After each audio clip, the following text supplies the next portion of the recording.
dreadful thing in dialogue, which you're mostly spared in any comic book storytelling, is when it's used to convey actual information that everybody knows, and that's when it just falls down dead to the ground. Yeah, that's always the last resort when you have a character say, "My mother, the mayor, who died in 1981."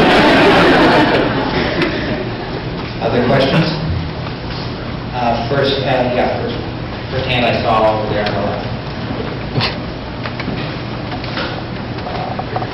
You talked about the fetishization of unrealized art, how the Dylan song that we never hear is always the best. And I assume that from a relationship between the unrealized stories and ideas in your head and the process of getting into the paper. Do you feel that the mediums that you work in have present any particular barriers to that?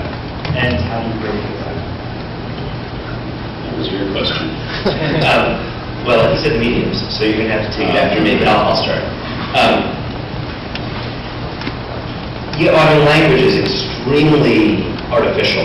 And one of the things that I've come to realize that I have to embrace is that I'm working in this, absolute concoction. It's very rarefied and strange to put words in sequence on a page. It's not, I'm not as close to the natural world as I think perhaps a musician making the kind of sounds that resonate in your body is, or a sculptor, or at least an expressionist painter sort of pushing objects around and mashing them like food on a plate and just making you feel and see something quite physical. What I'm doing is embedded, we all take it for granted, but it's embedded so many degrees of artificiality, and I've decided that that's okay, that that's in a way the magic of literature, is that it's made of something that's a kind of a rarefied game, bizarre. It's like if you overheard insects twittering, you said, what if they made an art format of that? That's what we're doing. We're sort of twittering each other. But so you run into the barrier everywhere.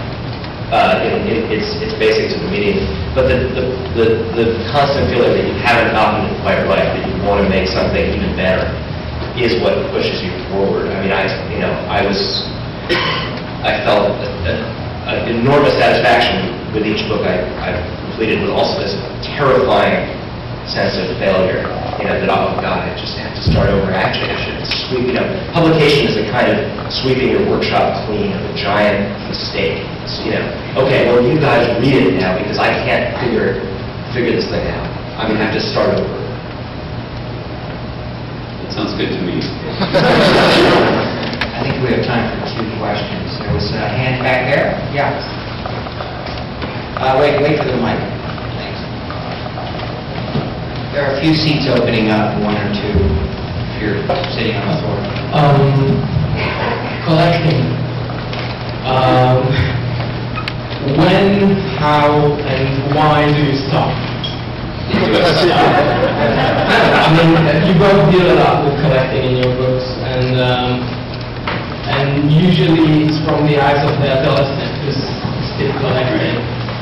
So I was wondering if it's not a personal interest to hear how you do stop. I've had to very much sort of consciously reject my impulse to have everything by everybody. I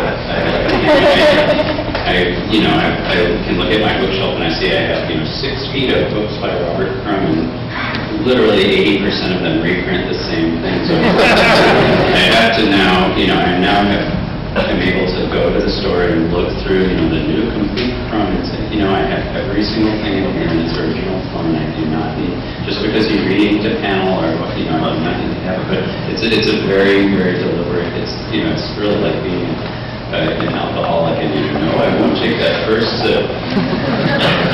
But that is certainly my nature to have it all. Yeah, the answer stands well enough for my experience too. Actually, I'll just add one thing.